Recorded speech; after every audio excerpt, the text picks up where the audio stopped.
नमस्कार दोस्तों, आप सभी का लॉ सीखो के दैनिक समाचार विश्लेषण में। तो चलिए आज के आर्टिकल देखते हैं। आज का जो हमारा पहला आर्टिकल है ये पूर्व व्यापी कराधान के बारे में है, रेट्रोस्पेक्टिव टैक्स के बारे में है। इसके संबंध में किसी देश की शक्तियाँ क्या होती है और जब ये इन मामलों में डिस्प्यूट्स होती है तो उस वक्त विभिन्न ट्राइब्यूनल्स ने क्या यहाँ पर एक प्रेसिडेंट सेट किया है, उनका क्या कहना है, अभी तक क्या निर्णय इस मामले से जुड़े हुए लिए गए हैं, उस बारे में हम बात करेंगे। उसके बाद में आज का जो हमारा दूसरा आर्टिकल है ये समुद्री सुरक्षा के बारे में है, खासकर हमारे हिंद महासागर की सुरक्षा से संबंधित ये आर्टिकल है। तो हाल ही में यूनाइटेड नेशन में अभी हम चेयर कर रहे हैं, भारत चेयर कर रहा है यूनाइटेड नेशन सिक्योरिटी काउंसिल को। तो उसी उपलक्ष्य में ये एक वाद विवाद के लिए मुद्दा उठाया गया है, तो इस बारे में हम विस्तृत चर्चा करेंगे। तो चलिए आज का एमसीक्यू देखते हैं। वो यह है कि कोसी एग्रीमेंट, कोसी करार जो है जल प्रबंधन के लिए निम्न में से भारत और निम्न में से किस देश के बीच में ये हुआ है। आपका ऑप्शन ए है भूटान, ऑप्शन बी है नेपाल, ऑप्शन सी है श्रीलंका या ऑप्शन डी म्यांमार। जो भी आपका उत्तर हो कमेंट बॉक्स में जरूर लिखिएगा।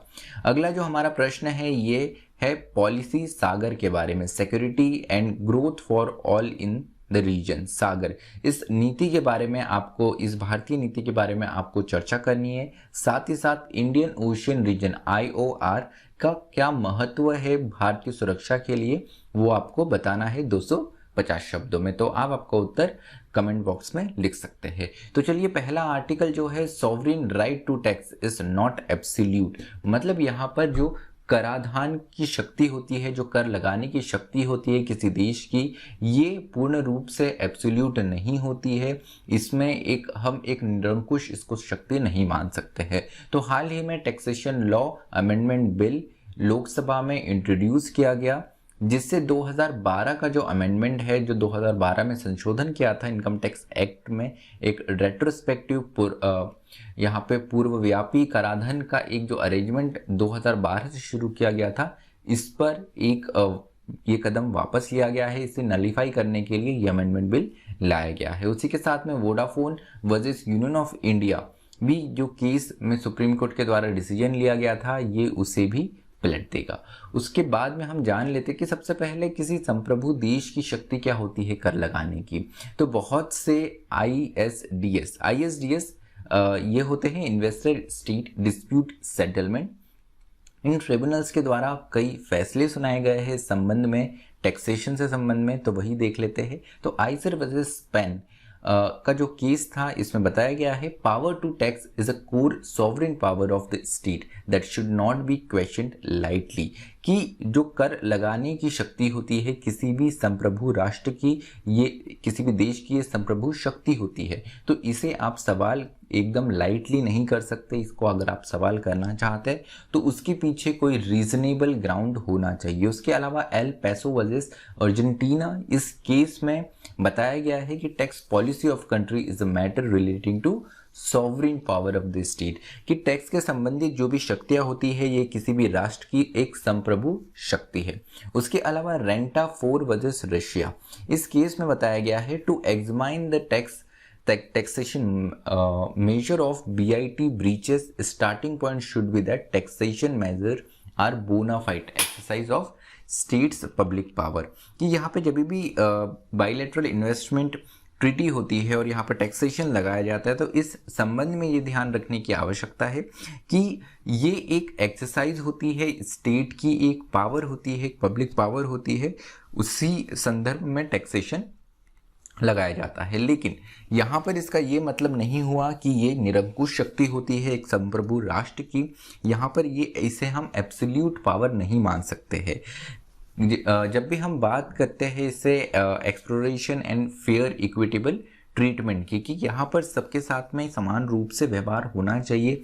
इन्वेस्टर अगर कोई देश है या कोई कंपनी आती तो उसके अगेंस्ट आप जब भी कोई कदम उठाते हैं तो ये भेदभावपूर्ण नहीं रहना चाहिए। एंड कैना वर्सेस इक्वाडोर के केस में ये कहा गया है। उसके अलावा अगर आप लॉ में अमेंडमेंट करते हैं तो ये अपने आप में रीजनेबल रहना चाहिए और प्रोपोर्शनेट मैनर में होना चाहिए, मतलब अतिरिक्त भार किसी भी एक और नहीं झुकना चाहिए। फॉर एग्जांपल इन्वेस्टर जो आया है उस पर अतिरिक्त भार नहीं होना चाहिए। 2012 के कानून की हम बात कर रहे थे, इस अमेंडमेंट में क्या बड़े कदम थे वो देख लेते हैं। यहाँ पे एक आईटी लॉ बनाया गया जो कि पूर्वव्यापी प्रभाव वाला है। रेट्रोस्पेक्टिव मतलब पिछले काल से यहाँ पर उसमें फॉर एग्जांपल 2012 का अगर कानून आया तो रेट्रोस्पेक्टिव लॉ लाके यहाँ पे कुछ साल पहले से मतलब 2010 या 2008 से जो भी स्थिति थी वहाँ से ही टैक्स लगना चालू होगा, तो इसे रेट्रोस्पेक्टिव लॉ कहते हैं। तो इसी टैक्स रेट्रोस्पेक्टिव लॉ को लाया गया। उसके बाद में हुआ ये कि वोडाफोन और क्रैन एनर्जी जो है इन्होंने भारत को investor state dispute settlement ISDS के ट्राइब्यूनल जो कि इंडिया नीदरलैंड और इंडिया UK के थे, यहाँ पर भारत को सू करा, उस भारत के अगेंस्ट केस किया।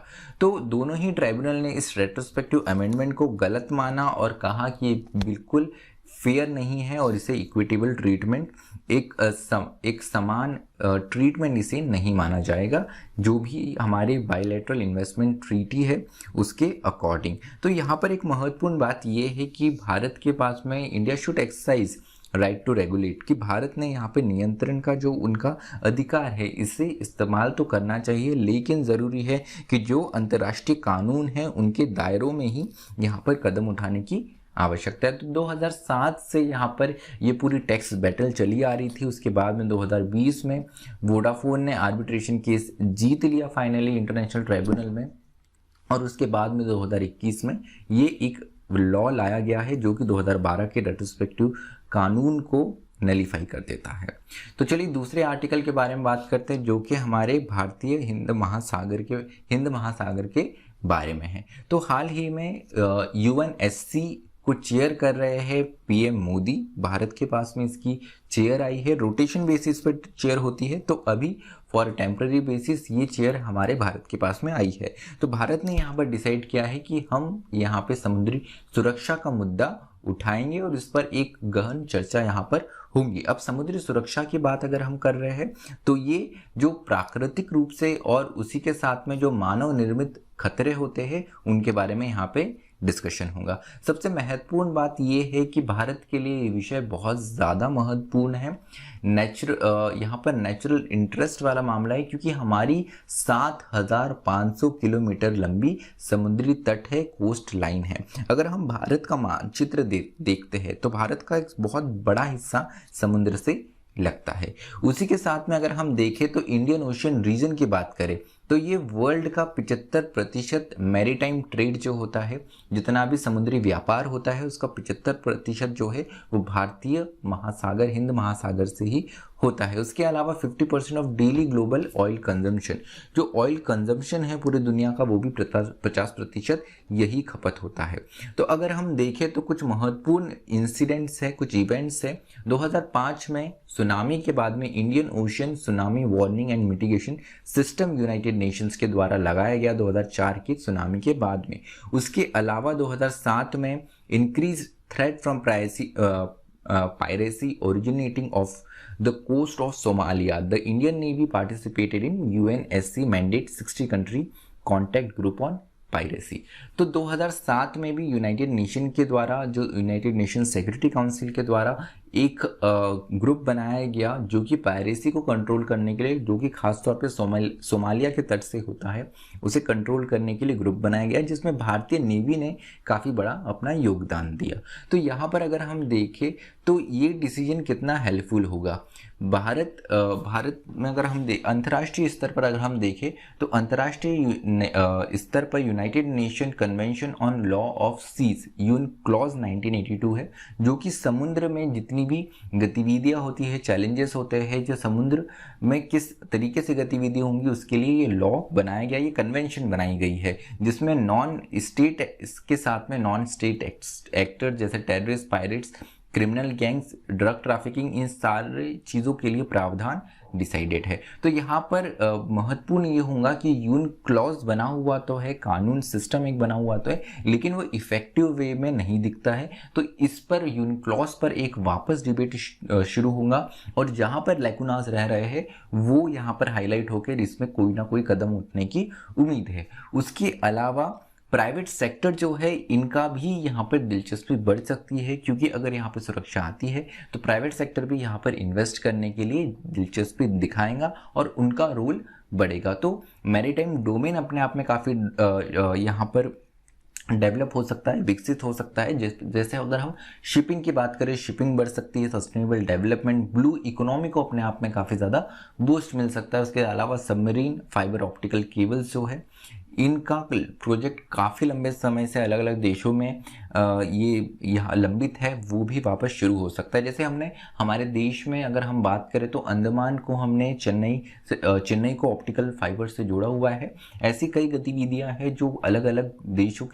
देशों के पास में, या हमारे भारत की भी कुछ परियोजनाएं लंबित है, तो ये वापस से शुरू हो सकती है और इसे एक बूस्ट मिल सकता है। महत्वपूर्ण बात यहाँ पे इस आर्टिकल में अंत में ये की गई है कि sustaining international cooperation requires an effective legal policy framework underpinning a rule of law based approach.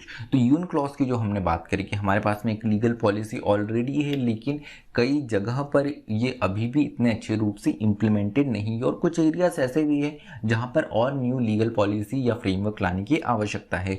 तो वही डिबेट यहाँ पे स्टार्ट होगा और ये जो सहकारिता है सारे देशों के बीच में आकर, हो सकता है कोई नया सिस्टम निकल कर आए, एक नया अप्रोच निकल के आए, जिससे सारे दुनिया को यहाँ पर एक बेनिफिट मिले। ब्लू इकोनॉमी अपने आप में काफ़ी ज़्यादा महत्वपूर्ण है, तो इस और भारत की दिलचस्पी बहुत ज़्यादा बढ़ गई। उसके अलावा अगर इंडियन ओशन में देखें तो लगातार चीन का प्रेजेंस बढ़ा है। कहीं ना कहीं इस कदम से भारत का भी एक दबदबा जो है वो हिंद महासागर में बढ़ेगा। तो चलिए आज का हमारा विश्लेषण यही समाप्त होता है। अगर आप इस वीडियो को सिर्फ ऑडियो फॉर्म में सुनना चाहे तो आप हमारे podcast daily newspaper analysis podcast पे भी सुन सकते हैं। ये पॉडकास्ट आपको स्पॉटिफाई, एंकर, एप्पल पॉडकास्ट और गूगल पॉडकास्ट पे अवेलेबल है। उसके अलावा आप हमसे टेलीग्राम पे जुड़ सकते हैं, जहां आपको इस वीडियो की PDF मिल जाएंगी। उसके अलावा इंस्टाग्राम से भी आप हमसे जुड़ सकते हैं। मुझे सुनने के लिए आप सभी का धन्यवाद। Thank you. Stay tuned to law सीखो।